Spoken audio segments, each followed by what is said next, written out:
में आज हम बात करेंगे लैंड ऑफ थंडरबोल्ट भूटान के बारे में। दोस्तों कहते हैं कि अगर आपको सही मायने में नेचर की खूबसूरती देखनी है तो भूटान से बेहतर कुछ नहीं। इसकी कैपिटल है थिम्पू एंड सबसे बड़ी सिटी है पारो। यहाँ लोगों की खुशी और पर्यावरण को स्थिर रखने पे ध्यान दिया जाता है, इसलिए पिछले कुछ सालों में इन मामलों में ये नंबर 1 कंट्री है। इससे ज्यादा एक देश को और क्या चाहिए। यहाँ 85% बौद्ध धर्म एंड बाकी हिंदू धर्म के लोग रहते हैं। भूटान अपने सभी अंतर्राष्ट्रीय फैसले भारत से पूछ कर लेता है एंड भूटान की रक्षा करने की जिम्मेदारी भारत की ही है। 1949 में भारत ने भूटान को ऑफर किया कि वो इंडिया में आ जाए, लेकिन भूटान ने अलग देश रहने का फैसला किया बट भारत के साथ एक ट्रीटी ऑफ फ्रेंडशिप साइन की। भूटान बहुत ही प्यारा एंड शान देश है जिसे भारत के अलावा किसी और देश से मतलब नहीं, लेकिन चाइना ने भूटान के डोकलाम पर 2017 में कब्जा करने की कोशिश करी ताकि वो इंडिया के चिकन नेक को नॉर्थ ईस्टर्न स्टेट से कट कर सके, लेकिन भारत के जवानों ने फुल फोर्स के साथ अटैक करके चाइना को भगा दिया। दोस्तों वर्ल्ड ज्योग्राफी की इस जर्नी में जुड़ने के लिए पेज को फॉलो जरूर करें।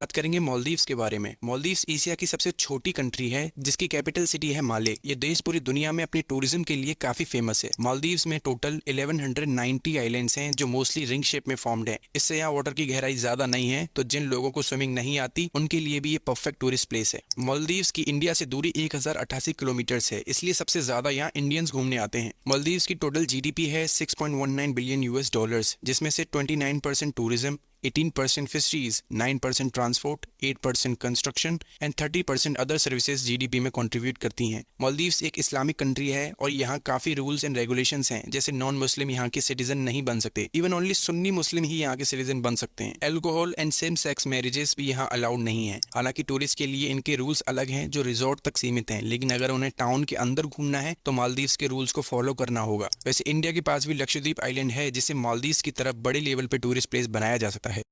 जेरूसलम क्रिश्चियंस, ज्यूस और मुस्लिम्स के लिए सबसे पवित्र जगह है और तीनों ही धर्म के लोग इस पवित्र स्थल को अपना क्लेम करते हैं। जहां क्रिश्चियंस मानते हैं कि जेरूसलम में चर्च ऑफ द होली सेपल्कर में जीसस को क्रूसिफाइड किया था, मुस्लिम्स मानते हैं कि प्रॉफेट मोहम्मद अपनी एक रात की यात्रा में जेरूसलम आए थे और यहाँ से अलग सा मस्जिद में प्रेयर की और स्वर्ग चले गए। वहीं ज्यूस का मानना है कि मोसेस ने इजिप्ट की गुलामी से छूटकर जेरूसलम में आकर ज्यूस लोगों का घर बसाया था। तो आखिर ये जेरूसलम लैंड पर हक किसका होना चाहिए? दोस्तों इसका जवाब हिस्ट्री हमें देती है।